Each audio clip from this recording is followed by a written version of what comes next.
Ladies and gentlemen, we are live on the King Dames podcast, and today I have with me a very, very special guest. This is Damon, the Nomad Wilson. How are you, Damon? Whoa! Doing good, man. I'm glad we could get on here and chat a little bit. We love talking fights. Finally, fighting out of San Diego, United States, in the Cage Warriors, and of course, the gladiator that won the main event of Cage Warriors 182, the Nomad. How are you?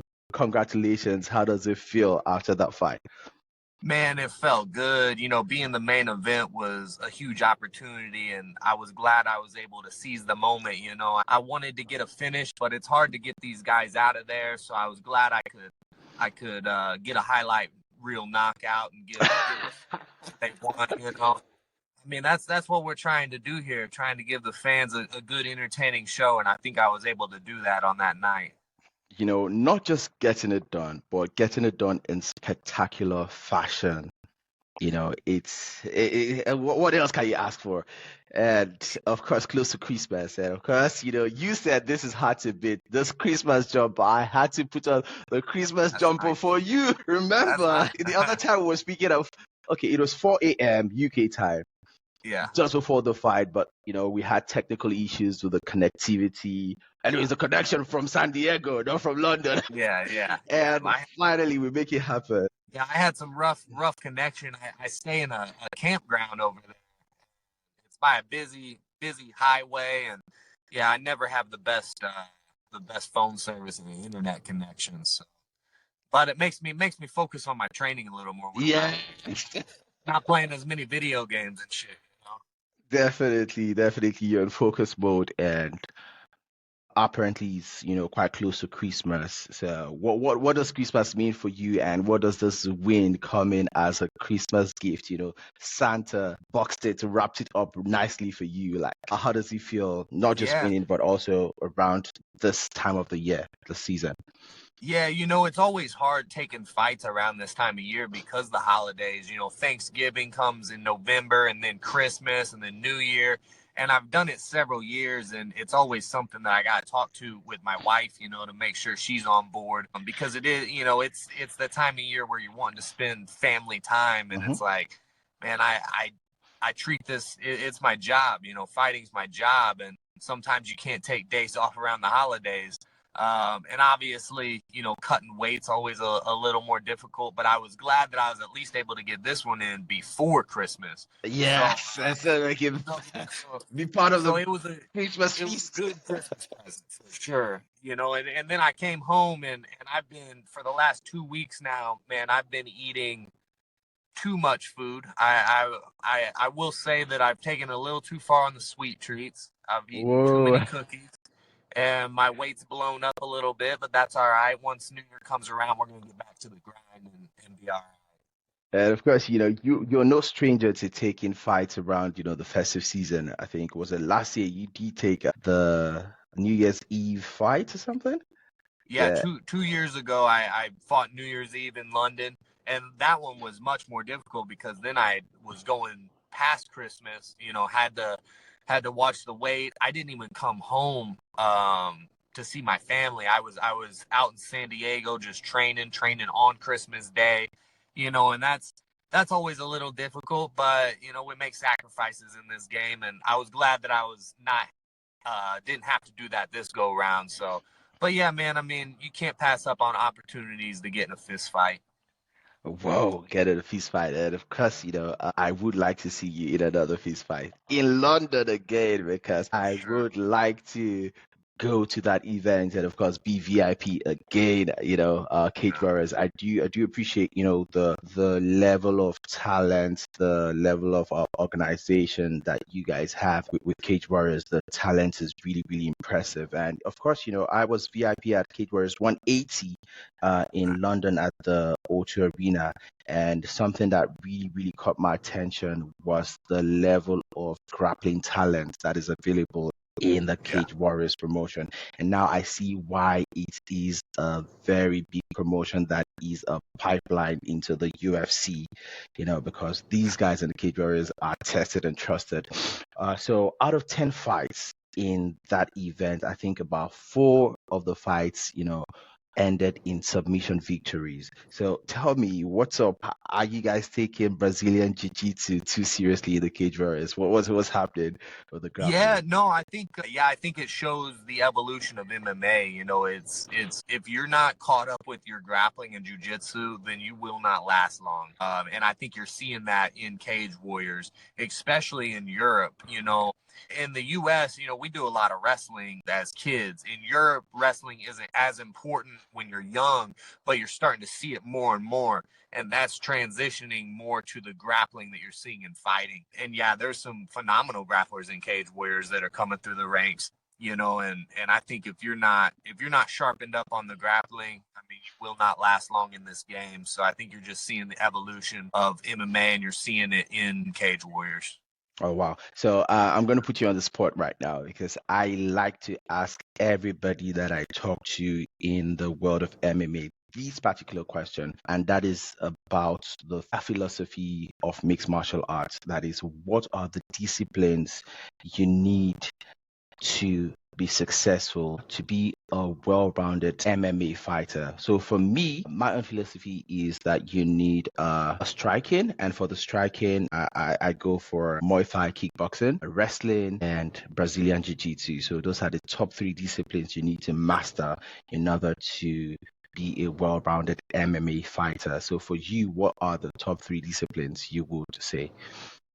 Yeah, yeah. I mean, I think I'm probably right in line with you as far as the top three go. You got to have your wrestling. I'm a wrestler. You got to have the jujitsu, and of course, when it comes to the striking, I think Muay Thai is probably the best suited for MMA. Not to diss boxing and kickboxing, those are both credible disciplines and you got to train those as well. But Muay Thai, the 8 limbs, the elbows, the knees, the Yeah, clinch the work, art of the eight you know, limbs. You just can't yeah. beat it. So I think that's something that you need in your arsenal for sure. And just the thing about MMA is it blending all of those together is crucial. And that's what is most difficult is blending in your Muay Thai into your wrestling, into your grappling, and being able to manage your energy levels right because it takes different energy.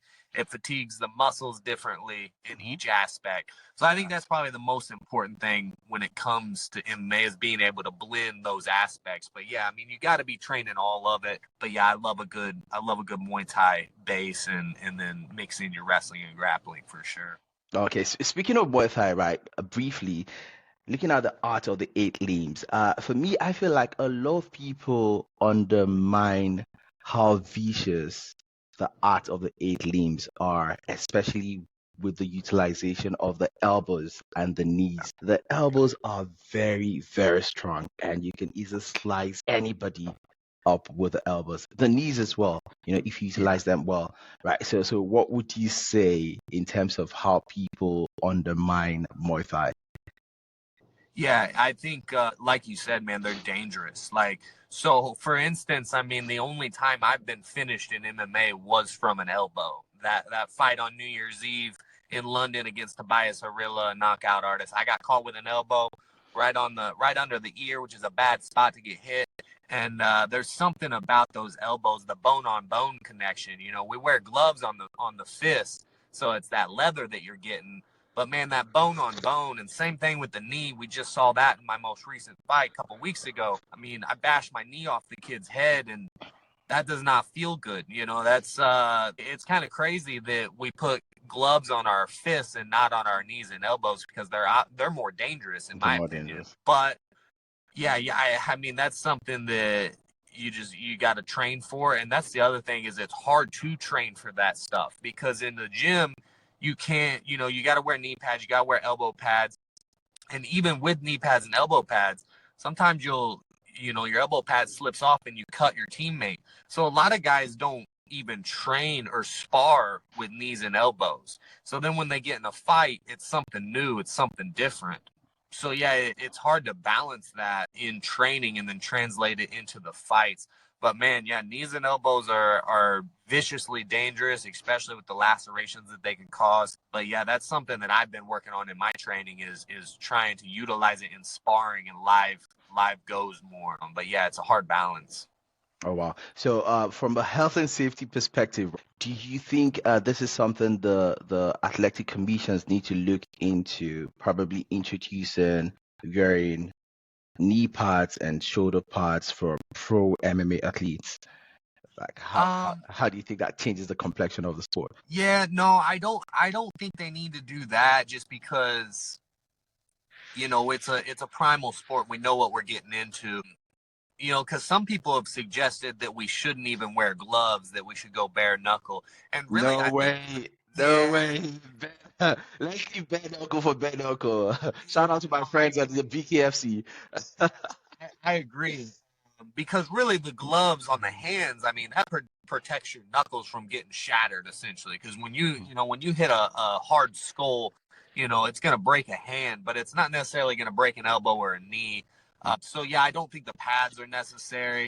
I think the commissions do a good job as far as like, making sure that fights get stopped if there's a bad cut. Every commission's different though. That's the thing. You go from state Doctor to or country to country, the doctor stoppages are different. We saw one recently with Colby Kobe Covington in the Covington. Yeah. UFC. I mean that was a bad cut. I don't know, I'm not a doctor, and I know a lot of people were saying if it was in Vegas that it would have kept going. But yeah, the doctor stopped it, and it probably should have been stopped. He's got an eyelid hanging off. So I think it's just kind of up to the doctors to kind of make sure that fighters are somewhat safe. It's not a safe sport, so it's hard to say how safe you can make it. But speaking of Kobe Covington, I think he was actually losing that fight. Yeah. I think it was a good thing that the doctor had to save him from himself.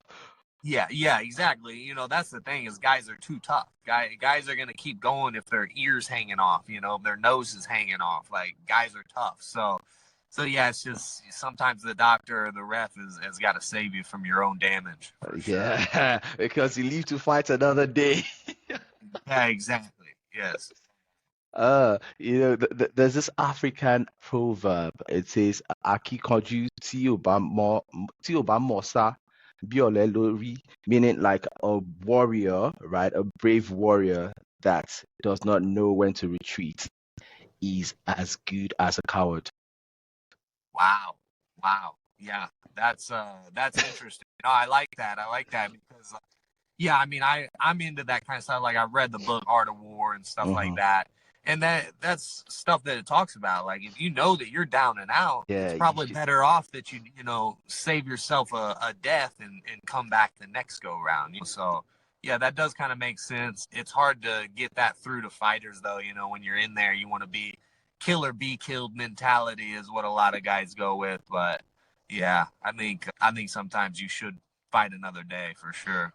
But then that actually leads us to the topic of fight IQ, right? Yeah. Speaking of fight IQ is actually very, very essential for in-fight management, for the game management in MMA, right? As much as MMA is a fight, MMA is also a sport, right?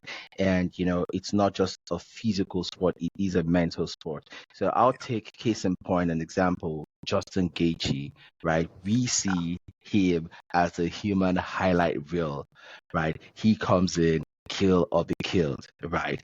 Very exciting style. However, I think there was this fight in which he was finished, and Daniel Cormier was saying that how did, a seasoned collegiate wrestler, a credentialed collegiate wrestler like Justin Gaethje, how come he did not think to switch to wrestling?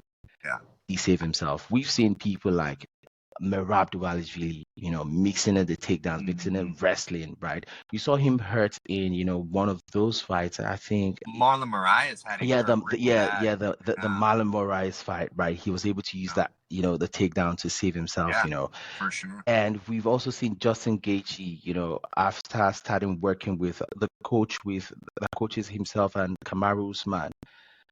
Trevor Whitman, right? Yeah, Whitman. Yeah, he started adopting, a safer approach, and Yeah. we saw him, stacking up more wins that way. So, what would you say in terms of like fight IQ, mixing in, it's mixed martial arts for a reason. Yeah. You're not in kickboxing, you're not in Muay Thai, right? So you can use the wrestling to save yourself and Yeah. buy yourself time. So, what would you say about fight IQ, and who are the guys you've seen, demonstrating elite level Yeah. fight IQ that you appreciate? Yeah, no, that's a good question because it's an interesting concept that happens. Like you say Gaethje, for instance.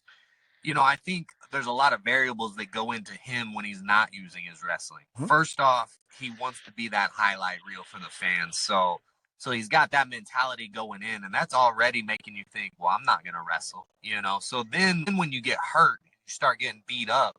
Well, now your wrestling is not as good. When you get hit hard several times, it taxes your body and your cardio. And wrestling takes the most cardio in fighting. It's the hardest as far as muscle fatigue and endurance goes. So a lot of guys, most fighters' biggest fear is getting tired in the octagon. So a lot of them are going to avoid wrestling because they know that's what makes them tired. So I think a lot of times, guys go in with this mentality of like, oh, I'll be all right on the feet. And then when they start getting beat up, now it's too late. You're already beat up. You're already tired. You're not wanting to wrestle. Your mentality wasn't right coming in. So, yeah, I think the fight IQ part of it almost starts before the fight in the preparation. It starts getting the wrestling rounds in training camp and telling yourself, hey, if I need to wrestle, I can wrestle for 15 minutes and win this fight, regardless of if that's your game plan or not. So I think the fight IQ starts before the fight and just your mentality of knowing I'm going to get tired regardless. Sometimes I got to wrestle. Sometimes I got to box, whatever it might be. But yeah, to your question, as far as like guys with good fight IQ, I think it's the guys that, that mix it in the best. You got the champs right now. Islam Makhachev is phenomenal in his striking, and then he mixes in the wrestling, and you can't stop it. John Jones, the greatest of all time. John Jones, I respect that man. Yeah, man. I mean, he's the best. He is the best, and And the a best lot for of a that is reason. because he's not afraid to wrestle with you. He knows he can beat most guys on the feet, but he's not afraid to wrestle. He's not afraid to get tired in there. So yeah, man. I mean, you see the fight IQ at the highest level, and a lot of that is in their preparation and in their mentality, I think. Oh, wow. So, if we were to do like a top five of active UFC fighters in terms of fight IQ, so who would make the top five? Ooh, man. Well, like I said Islam and Jones. I would put those guys at the top. Maybe go Jones first and then Islam. Man, after that, I think Max Holloway is a guy. Obviously we saw him get knocked out by Ilya. I think Max Holloway is a guy that has always shown really good fight IQ. He uses his footwork. He uses his anti-wrestling more so than his offensive wrestling, not getting taken down, not getting pushed up against the cage. So I like watching a guy like that.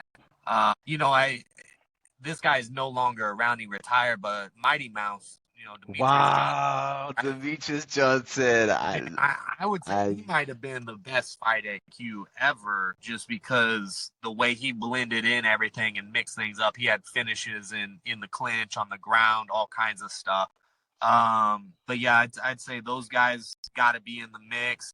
And then, man, this one's a new one that I probably wouldn't have said even a couple months ago, but after watching his last fight and the things that he's been doing recently is Alexander Pantoja, the flyweight champ. oh, Pantoja That he's actually very, very solid. And the it's way crazy he how took people approach don't to really that appreciate flyweights. yeah, man, they're so fun to watch. I love watching a flyweight scrap. I mean, they're so fast and explosive, hard to hold down. So the action's always going. But yeah, I'd say that's a decent top five for me. Oh, wow. I feel like the flyweights are actually the most skillful guys in mixed martial arts. Yeah. No disrespect to the bigger weight classes, right? And it's quite unfortunate that even though they are the most skillful, they are the least respected. Yeah, yeah. unfortunately. Unfortunately. But I think in terms of the guys who balance, skill, agility, and power, I think Yeah. it would be a toss-up between the lightweights and the welterweights. Yeah, you're probably right. Yeah, those are, your biggest, strongest, most athletic guys typically. Yeah. Yeah. Yeah, I don't know. I mean, right now it just seems like MMA's evolved so much that all the weight classes are fairly stacked, except, heavyweight's always lacking a little bit of depth. Yes. But yeah, those middleweight classes, welterweight, lightweight, featherweight, oof, Those those are guys, stacked. those guys, no way. Those guys, they balance everything and they make Yeah, you understand why this is called mixed martial arts. It's mixed martial arts for a reason, right? You have to mix it no up. doubt. You just have to mix it up. So in terms of your greatest of all time, so who would make that list? Top five. Man, well, when I think of greatest of all time, sometimes I have a little bit of a biased opinion, and I'll throw in some guys that I liked, growing up. Fedor Emelianenko was one of my favorite of all The time, and I think greatest he's ever to fight in the UFC. yeah. I in the UFC. But yeah, I think he was a guy that really like got me into the sport quite a bit, which is interesting because I typically root for mostly Americans, but yeah, I got to go Fedor up there, and then guys like Dan Henderson. Dan Henderson I think was Dan was a guy you Henderson could is. throw in there. He was dangerous against anybody, and even late in his career when he was older. John Jones I think is probably, with an unbiased opinion, he's probably the greatest of all time. Man, I think you probably got to throw in GSP. The way that George St. Pierre was able to dominate his division. Um, that guy was probably one of the greatest of all time. And then, man, I don't know. Most people would have Anderson Silva on their top. And I think it's hard to not throw him in the mix as well, just because his finishing ability, and he cleaned out the middleweight division, beat several guys that went on to be champions. So yeah, probably Anderson. Yeah. Yeah, so I think for Anderson Silva, I kind of feel like it's more of the nerds of the sport that throw him up there. For the casuals, they don't tend to want to throw him up there because of the way he ended his, career with those Yeah. string of losses. But y'all must have forgot. They Yeah. forgot, the winning streak, the the Exactly. crazy battles, his style, his flamboyant style, making it look easy, beating Yeah. elite level, competition. I don't know what else they wanted him to do, but Right though, time catches up with us. a lot of it is the way guys end their career, and that's the thing about MMA is it's like, what have you done for me lately? People always go based off of your last fight. So yeah, like guys like Fedor and Anderson that lost quite a bit late in their career, they don't get as much credit, I feel like. Yeah. And I think that is one of the reasons why a lot of people put Khabib and Nurmagomedov up there. Yeah. I respect, Khabib. I truly, truly admire his body of work, but I feel like if only he had stayed in, a few more years, he would have also. Yeah, I think he needed to defend the belt a few more times to get the GOAT status. But he was smart enough to get out before he got out of his prime. That's another thing. Like most guys, they don't know when they're done, and until somebody has to tell them that they're done. So Khabib's probably smarter than all of them and got out in the right time. The orator leaves the podium where the ovation is loudest. But between Khabib and Islam, who do you see as a greater fighter? Man, I like Khabib better. I think Islam's probably more fundamentally sound, especially in his striking, and he's harder to deal with because he's a southpaw.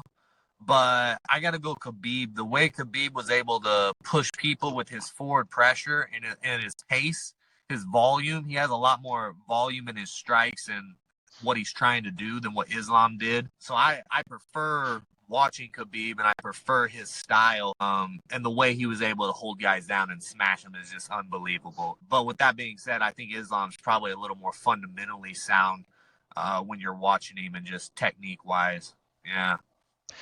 For me, I prefer Islam. I think Yeah, Islam is actually more well-rounded. He is more well-rounded than yeah. Khabib. Look at his striking. His striking has risen His to striking's above clean. average. Your elite level striking, basically, right? And your elite level grappler, you're an elite level wrestler. Yeah. You are the symbol of what mixed martial arts should be. So, but for me, big respect to Khabib. But I think Islam, has been that student that, takes what his teacher gives him and adds his own talent, his own initiative, and taking it to the next level. So for me, I feel like Islam is better than Khabib, but Yeah, that's a good point. respect, but respect to both of them. And of course, Islam is actually fighting in January, right? Yeah, yeah, E311. yeah. Against So Artem. Yeah. Islam, Sarukian, and in the co-main event we have Merab versus Usman, right? These are two of Good one. Khabib's students, right? Yeah. So how do you see those fights playing out? Man, that's a good question. Islam and Artem, they fought once before. I think it's been several years, 4 or 5 years Yes, ago. several years ago, Yeah. and it was And quite a close fight. it was a really close fight. I think it comes down to the grappling exchanges, who can wind up Yes, on top. I think they're both they're both clean strikers. and They don't make a grappling lot of wizards. mistakes. Yeah, Yeah, they won't make a lot of mistakes on their feet, and they're both gonna attempt to get on top, I would think. And I think whoever gets on top is gonna win the fight. I think I gotta go with Islam. I think he's motivated and he's in a good rhythm. He seems to get better every time I see him out there. With Marab and Umar, that's a really interesting one because Marab is going to bring a heavy wrestling pace, which most people aren't going to try to wrestle with Umar. They're going to try to avoid that. So Marab's going to go right into the fire and bring that wrestling back. That's going to be interesting to see. And we know that his cardio can keep up, but I don't know if he's as good a technical wrestler as Umar. I don't think he's as good or as technical on the feet as well. So I think he's really going to have to rely on his durability, his cardio, his toughness, all that kind of stuff. And once again, I think it was whoever winds up on top. I think whoever can get top control in both of those fights is going to be the winner. I may switch my pick eventually, but I'm going to go with Marab just because I think he's been there and done that more times. He's been in those 5 round fights. I could see him taking the championship rounds with his cardio. exactly. I think you have the same take as me, right? I've always, respected Mirab and followed his journey. Himself and Aljo, I think they are highly, highly underrated. And of course, speaking of Aljo, I think Aljo did win that fight with Movsar Evloev. But he did. It was a grappling clinic. Don't know. I don't know. Like I had Aljo winning. I had Aljo winning it, right? So I'm kind of scared because I feel like Merab is elite level. Umar is also elite level, but I just feel like Merab is just a little bit ahead of Umar in terms of, being, would I say, yeah, championship material. Yeah. Because when it comes to the heart, Merab's got the heart. Merab's got cardio for days. Merab has unrelenting wrestling. See what he did to Henry Cejudo? Oh, wild. Olympic Olympic gold Yeah, that's winner. that's a good point because I forgot about that because I would have said that Cejudo has better wrestling than Merab, but when you watch that fight, you say Merab's better. Yeah, I'd say it's very similar with this one, him and Umar. Yeah. So I see Umar losing to Merab, and I see Islam beating Man Sarukian. And of course, did you see Sarukian's fight with Oliveira? Oh yeah, yeah. Oliveira almost had him a few times. Yeah, for me, I scored the fight 29-28 Oliveira, but I think I might have been biased. That was a close fight. That was a close fight for sure. Because Oliveira came close to finishing that fight.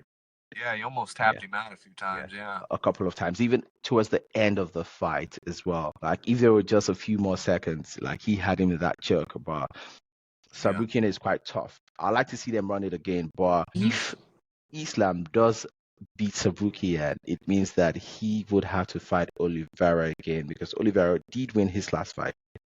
Yeah. And how do you see a fight between Islam and Oliveira playing out?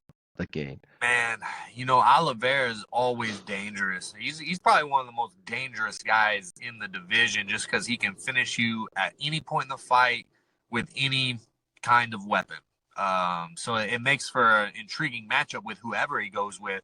But I honestly just think that Islam has his number. I think Islam is a bad matchup for Oliveira just because of the way he's so technical and sharp on his feet and he doesn't make many mistakes and he's not going to let Oliveira on top of him. If Oliveira gets on top of you, he's going to bring down hard ground and pound. He's going to take your back. He's going to choke you out. So I think Islam, he knows that he can't get on bottom. He knows that he's got to win the wrestling scrambles. I think he's just a bad matchup for Oliveira. So I would take Islam again in that matchup. Wow. So it means that Islam looks like he's not going to get defeated anytime soon, because when you look at the top 10, Yeah. the top 10 in the UFC lightweight, who do you see in that top 10 that Yeah, can I'm beat trying to think Progress Lab? who would give him a good fight. I don't know, because Poirier had his shot, Gaethje had his shot. I mean, those two guys are, two of my favorites in the division. Are there some newcomers in lightweight coming through? Okay, so in the lightweight division, the top 10 is number 1, Aman Sarukian, number 2, Charles Oliveira, number 3, Justin Gaethje, number 4, Dustin Poirier, number 5, Max Holloway, number 6, Dan Hooker, number 7, Michael Chandler, number 8, Mateusz Gamrot, number 9, Beneil Dariush, number 10, Renato Moicano.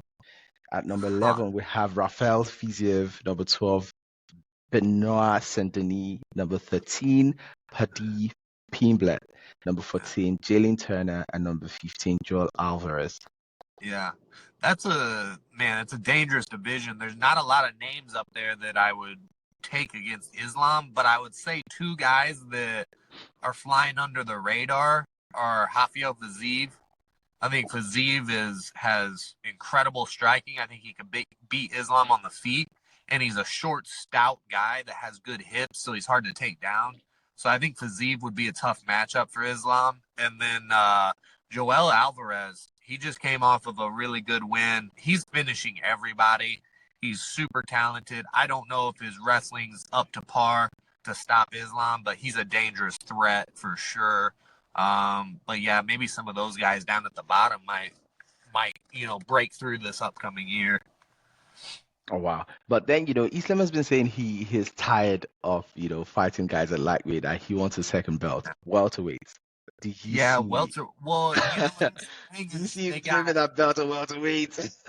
Well, they got Bilal right now as the champ, and I don't know if they'll fight each other because they're like somewhat teammates. I know Bilal trains a lot with Khabib and Islam. So I saw some stuff of him talking about going to middleweight and fighting Dricus du Plessis. I think that's a winnable fight for Islam. No way. Dricus is big. No way. I think Dricus is going to maul him. You might be right, because his size and athleticism is off the charts for sure.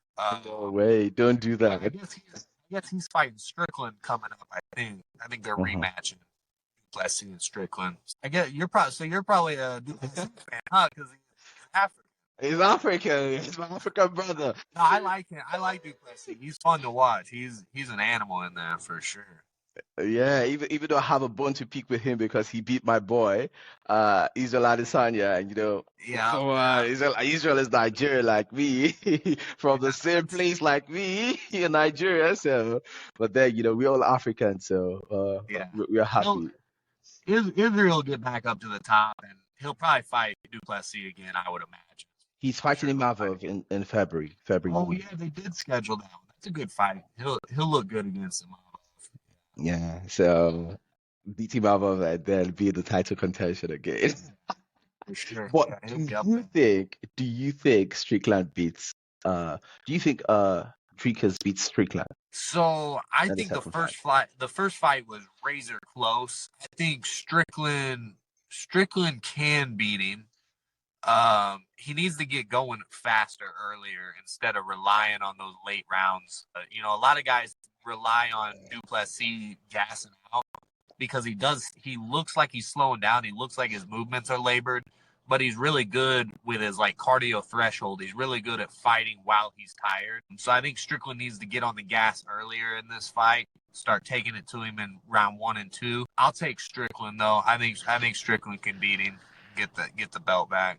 I'll have to disagree with you on this one. I think Duplessis still gets the job done again. And I want to see how Islam wants to beat Duplessis. There's no way. I don't see it happening. We'll see. There's some good fights ahead.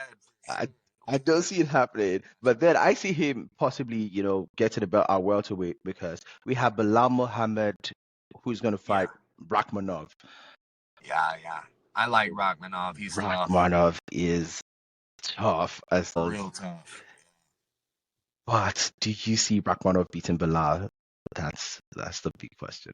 Man, Bilal's one of those guys that's kind of unassuming because he's not like real fun to watch. He's not real flashy, but he's got cardio for days. He's got wrestling. I have a tough time seeing Bilal be able to take Rakhmonov down and hold him down for 5 rounds. So I think Rakhmonov could beat Bilal. He's got so many different ways that he finishes fights.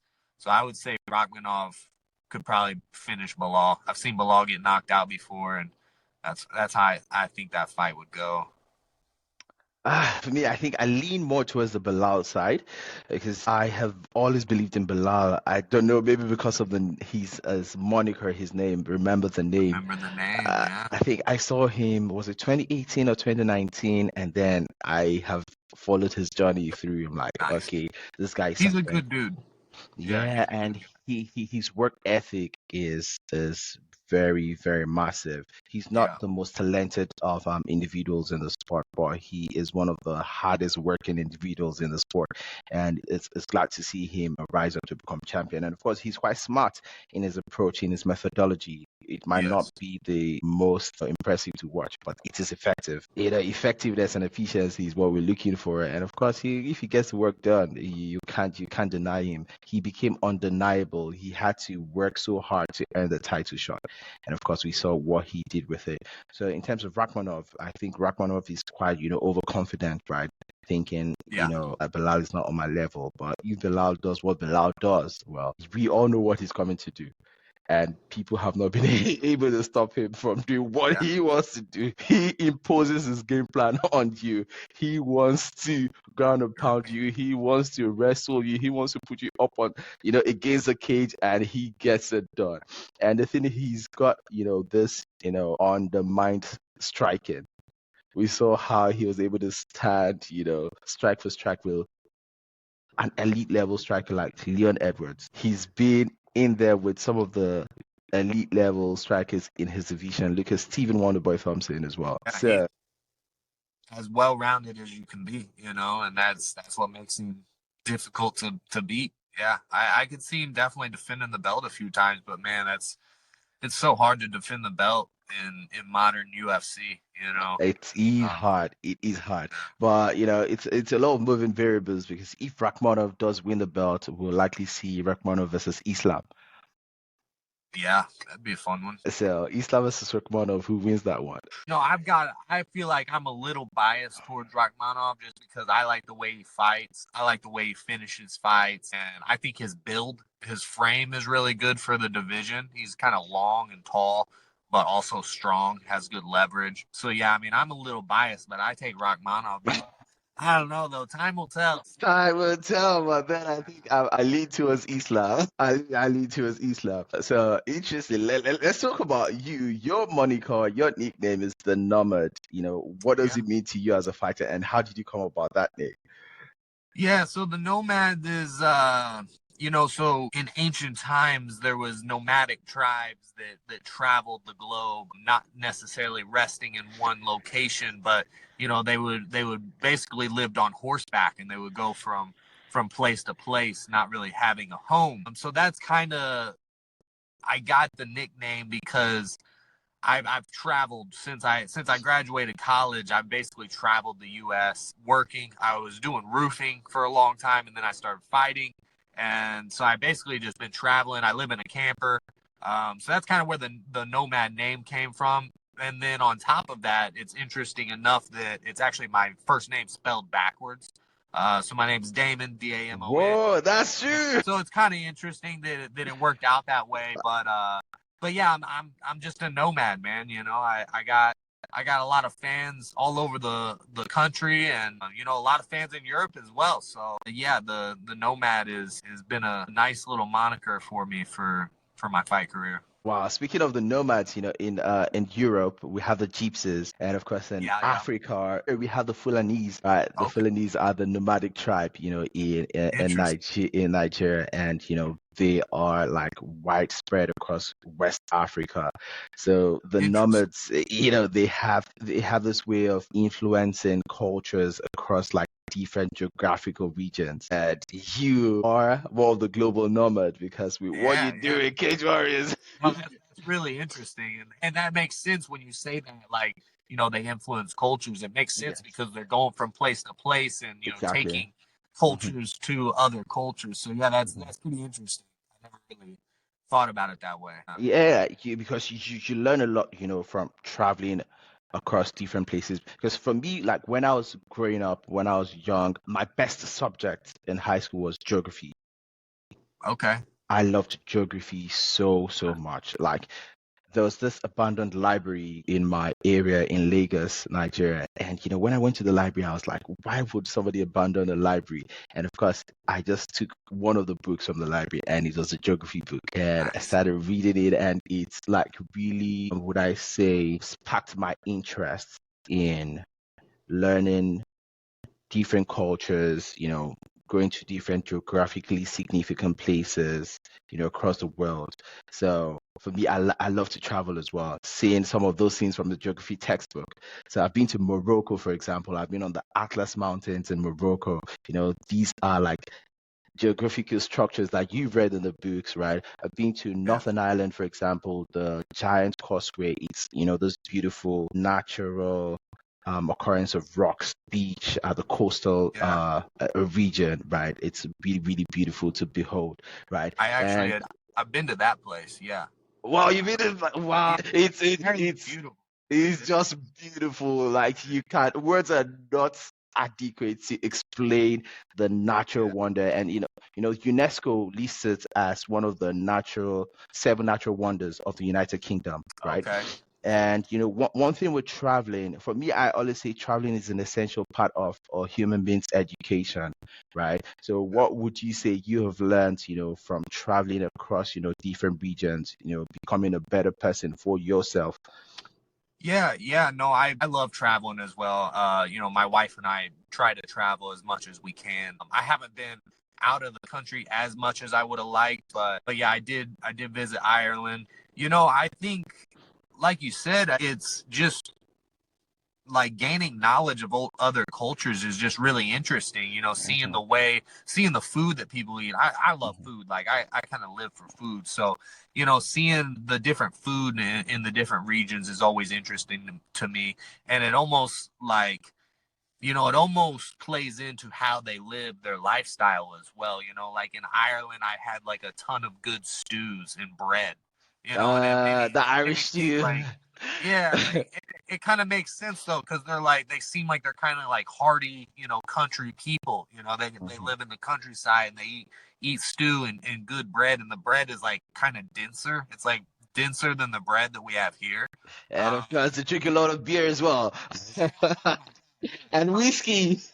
Yeah, yeah, and it just makes sense because it's like it's almost like the way that they live their life, and yeah, I think just gaining that knowledge of seeing how different cultures live is always really interesting to me, and you can kind of I guess it helps you somewhat live your own life and figure out you know the things that work for you as far as morals and values go, and the food that you eat and everything, the way that you take care of your body and all that stuff. So yeah, I think traveling is definitely, like you said, I think it's key to human nature to learn and to grow through your traveling.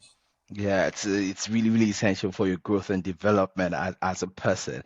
But you say you are always looking for a good old-fashioned fight, a feast fight rather. What drew you to the career in MMA? Like, what made you decide, okay, I'm going to be a fighter? Because you could have been so many other things. So if you weren't a Yeah. fighter, what would you have been? And like, what drew you into the sport?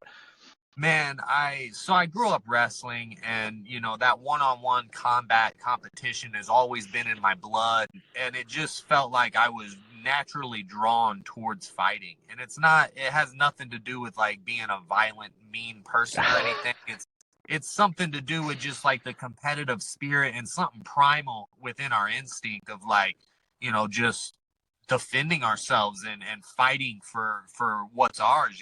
So I think a lot of it is just kind of innate in my blood. But man, if I wasn't fighting, I'd probably be using my college degree. I got a business degree and I just haven't used it yet, man. I'd probably be sitting in an office somewhere, more than likely miserable. I'd probably be thinking about fighting most of the time and on YouTube looking up fights and stuff. So yeah, I think that I'm on the right path. I think I'm doing what I'm supposed to do. And you can only fight for so long. I've got, Yeah, maybe another, that's a little window. yeah, maybe another 8 or 9 years if I'm lucky, if I'm healthy and lucky. So I'm gonna ride it till the wheels fall off. Till the wheels fall off. So you're representing, areas like the 618 to the 619. So can you share a bit about your journey from these locations and, how they have actually shaped your identity as an athlete?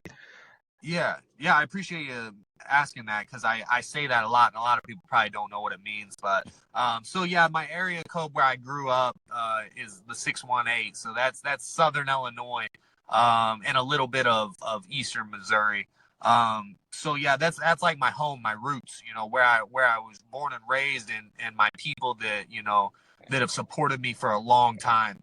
And then the 619 is out in California. So that's the West Coast, San Diego area. Shout So out I to the always West say, Coast. yeah, exactly. And that's, I want to be loyal to my people, loyal to my fans and the people that I grew up with, but also loyal to the people on the West Coast, man. They've done a lot for me. They've welcomed me in, and I do a ton of my training out there. So I owe a lot to the people in the 619. So yeah, I always say 618 to the 619 and everyone in between because, as we talked before, I'm the nomad and I've traveled from a lot of different states and set up my camper and learned a lot of different things from other coaches and other fight academies. And so I just want to always shout out all those people. I always tell myself, you got to remember where you came from, remember where you've been. We don't want to dwell on the past, but you definitely need to, respect the people that have helped you along the way. And that's what I'm trying to do when I say that kind of stuff.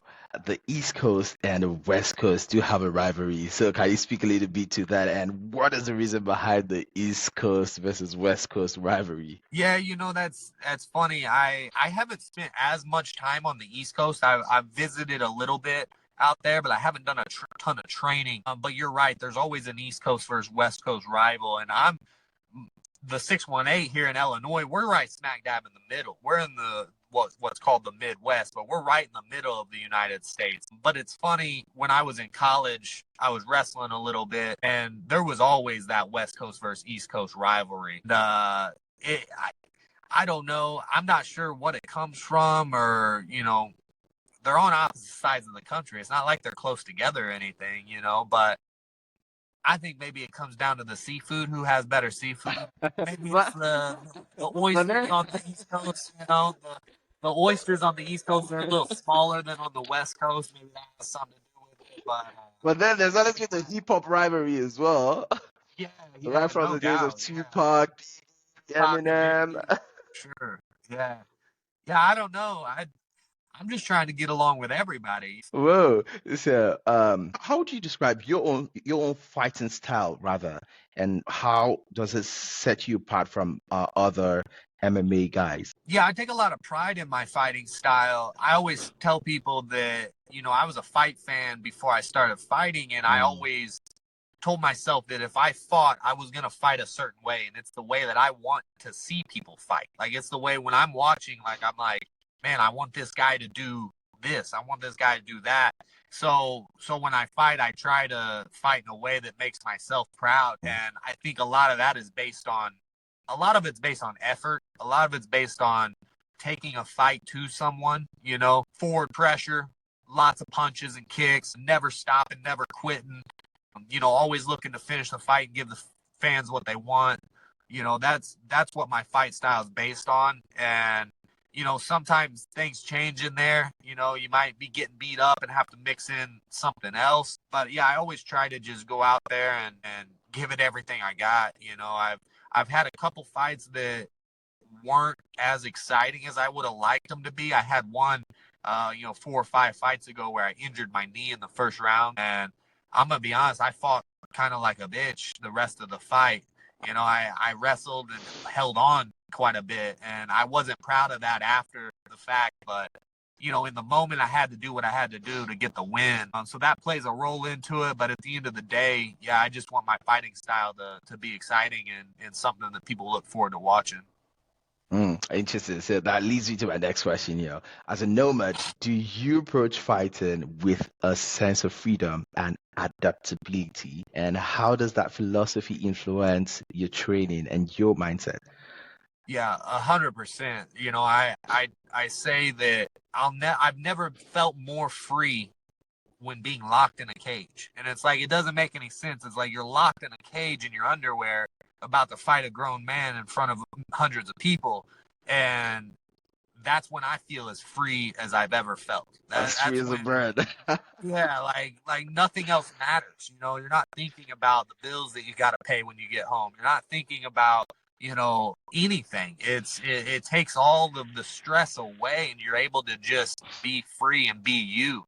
And I think that's what I appreciate most about fighting. That feeling that you get in there, you can't get that through anything else. So I think, yeah, the freedom that fighting gives you is something that I am blessed to be a part of, for sure. Interesting. So every fighter does face adversity. So can you share a time when you overcame significant challenges in or outside of the cage? And how did you manage it?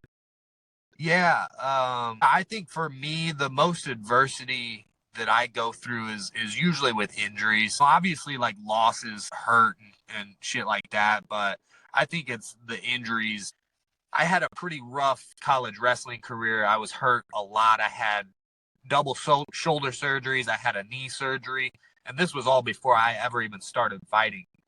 So a lot of, I had doctors tell me that I absolutely should not fight. And that was always hard for me because it was something that I felt like I needed to do, and I felt like I had a good opportunity to do. So then through my fight career, obviously you're going to get hurt, you're going to run into bumps and bruises and things like that. I've been fortunate enough to stay out of the surgery room in my fight career, which is good. Wow, But there's that's always amazing. yeah, yeah, it's been good, knock on wood, but there's always injuries through fight camp as well. And I think, I had dealt with a knee injury prior to several of my fights. And I just, I do the rehab, I do everything that you need to do, and just trust in the people around me, trust that I'm doing the right things. And, you know, going into fights with a little bit of an injury, it's funny. So I had a little bit of a knee injury going into this last fight, and I told myself I was just going to knee him in the face with it and like see what happens, and that's what ended up happening. So my injured knee got the job done, and I think that's pretty crazy to think about, but it kind of shows you how you can spin adversity around and use it to your advantage. Hmm, interesting. You mentioned earlier that you like food, and of course, your bio mentions love for cheeseburgers and whiskey. So, what is your go-to cheat meal after a fight? And do you have a favorite whiskey brand?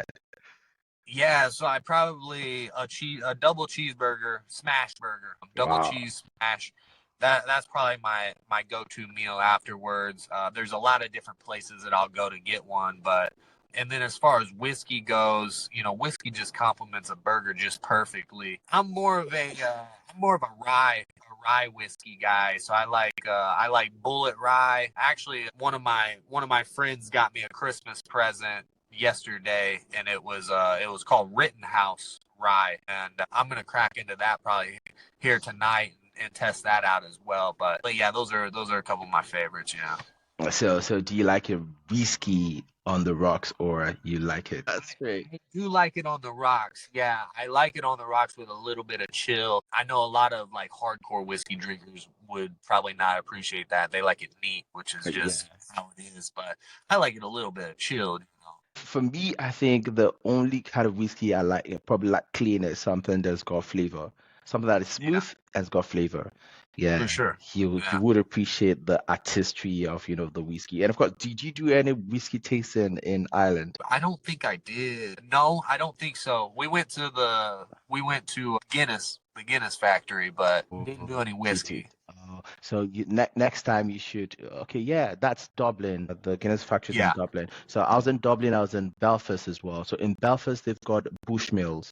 Right. Next Okay. time you should go for the tasting of Bushmills, Oh, and of course, Jameson as well. Jameson is in yeah. Dublin. Yeah. I did have some Jameson when I was there. You That's should, for you should sure. you should try it. You should try it, bro. You just need to go to the factory, and the tasted in the Yeah. factory is different because they've got like some limited edition whiskeys that they don't sell commercially, Okay. and you can Yeah. only have them in the sauce, bro.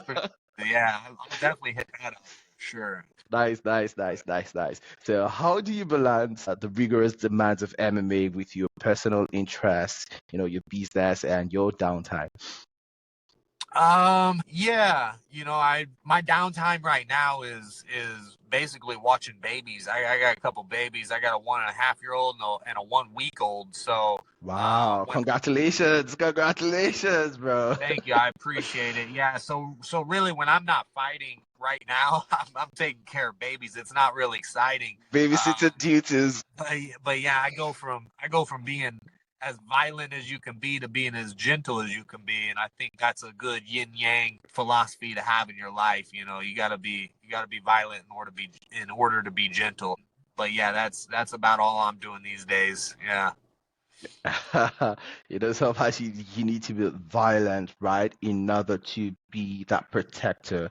So yeah, I do tell people, like, in Africa, the philosophy as an alpha male is that you have three primary responsibilities, and these responsibilities start with a P. You need to provide, you need to protect, and you need to preserve. So protecting beautiful. sometimes comes with, being able to engage in a Yeah, good in an old good fist fight, like allowing your philosophy, right? exactly. Uh, Yeah, no, I like yeah, that. That makes sense. The 3 Ps for sure. yes, the three P's: you provide, protect, and preserve. As an alpha male, very, very, very important. And of course, if you found lacking or lagging in terms of these responsibilities, it's sort of emasculates you as a man. It means you're not functioning in line with your societal responsibilities, because occupying certain positions comes with certain responsibilities, right? Yeah, And yet when you satisfy those responsibilities, then you're worthy of earning your place in society. They say man is a social animal.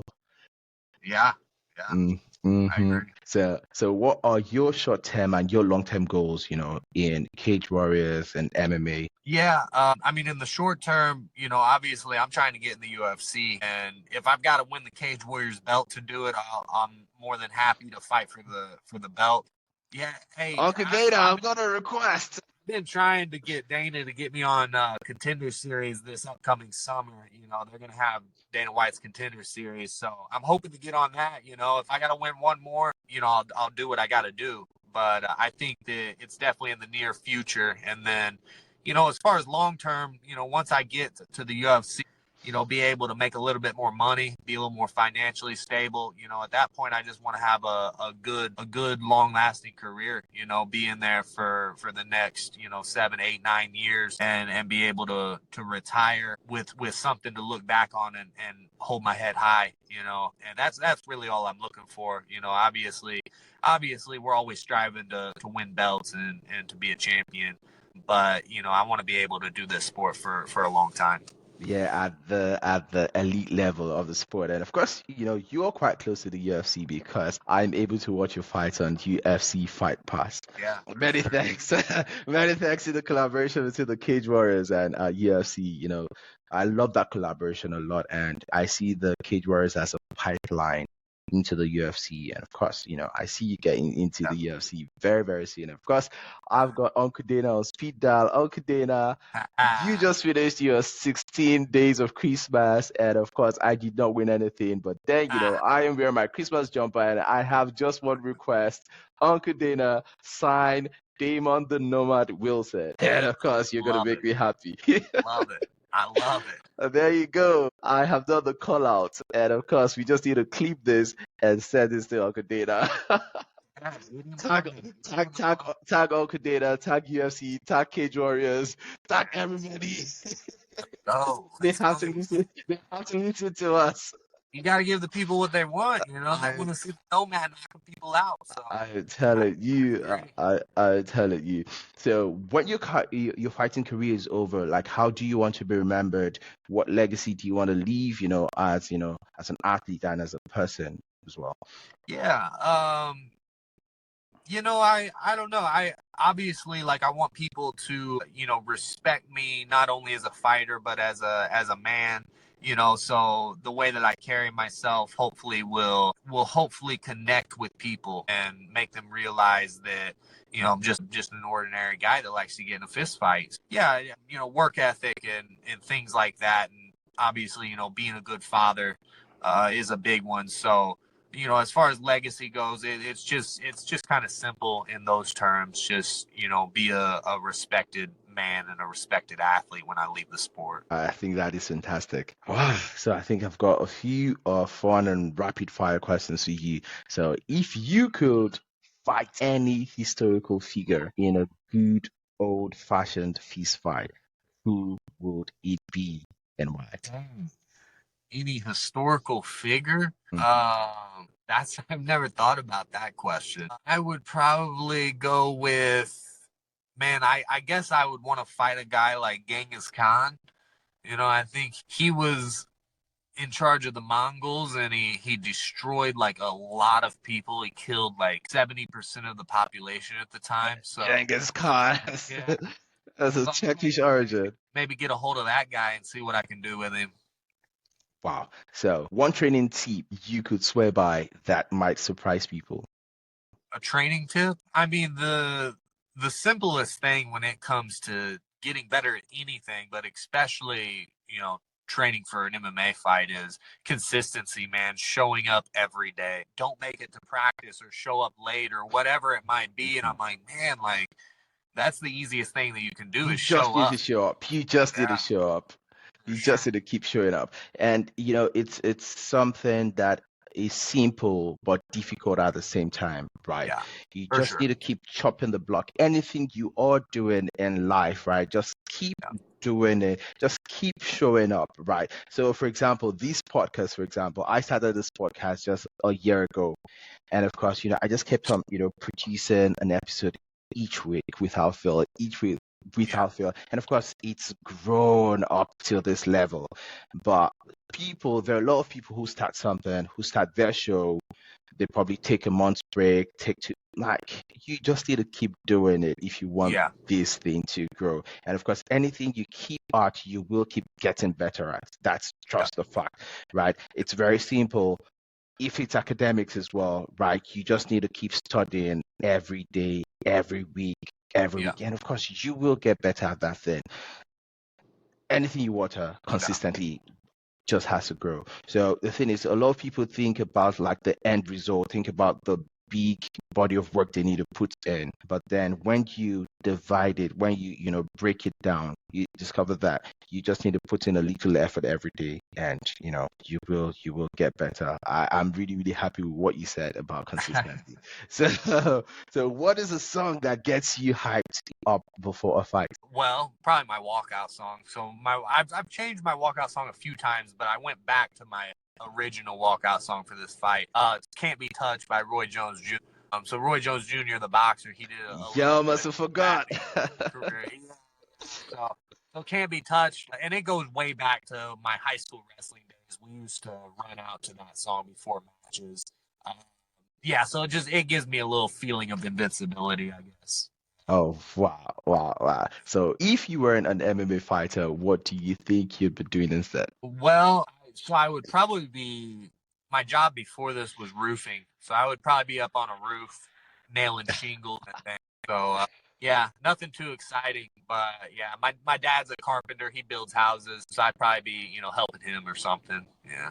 Oh wow. So your dad is a carpenter. And remember, Jesus' dad, Joseph, was Yeah. also a carpenter. Does that make you the Jesus? Hey. Whoa. So finally, if you were to give advice, to aspiring fighters, or young fans looking to pursue their own dreams, so what would you give to the younger generation as advice?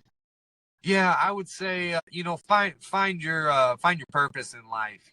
Whatever it might be. I think everyone's got a purpose in life. Sometimes it's harder to find. Sometimes people don't find it until later in their life. But the sooner you can find it, I think the happier that you'll become, and the more guidance you'll have through your life. So I would say try to hone in what that purpose is, and it's different for each individual. But if you can find that, then you're on the right track to living a good, happy life. Fantastic. And of course, thank you very much for your time today. For me, I am always very, very big on gratitude because I think gratitude is good attitude, right? And of course, before you leave, do you want to leave a shout out to anybody? Hey, 618 to the 619, everybody. So, yeah, all my training partners and coaches, my wife, she runs the ship over here, taking care of the babies. So, yeah, I mean, and thank you, man. Thank guys like you for, bringing me on and shooting the shit about fighting. I love talking Respect. fight. So, Wow, yeah, much respect, my bro. and you're grinding just as hard as me, just like you said.